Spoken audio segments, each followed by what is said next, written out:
உன்னை தனிமைப்படுத்தணும், நீ அவங்க கூட பேசணும்னு நினைச்சிட்டாங்கன்னா ஏசப்பா உன்னை எடுத்து என்ன பண்ணுவாங்க தெரியுமா? தனியா வச்சிருப்பாங்க. சொல்லுங்க, எப்படி வச்சிருப்பாங்க? தனியா வச்சிருப்பாங்க. ஏசப்பா என்ன குடும்பத்துல இருந்து தள்ளி வச்சிருக்கிறாங்க, ஏசப்பா என்ன இந்த இடத்துல இருந்து தள்ளி வச்சிருக்கிறாங்க.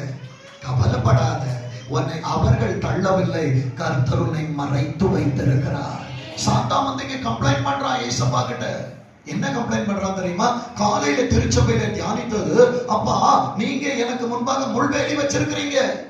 ஆனா நமக்கு தெரியல. நம்ம என்ன சொல்றோம் தெரியுமா? ஏசப்பா என் பாதையை அடைச்சிட்டாரு, ஏசப்பா எனக்கு முன்னால மதிலை எழுப்பிட்டாரு. எரிகோ மதில் கூட துதி செஞ்சா விழுந்துரும். ஏசப்பா ஒரு மதிலை கட்டினாங்கன்னா ஒருவராலும் அதை இடிக்க முடியாது. வேதம் இங்கே சொல்லுகிறது பாருங்க, நீர் அவனுக்கு உண்டானதை எல்லாம் வேலி அடைக்கவில்லையா?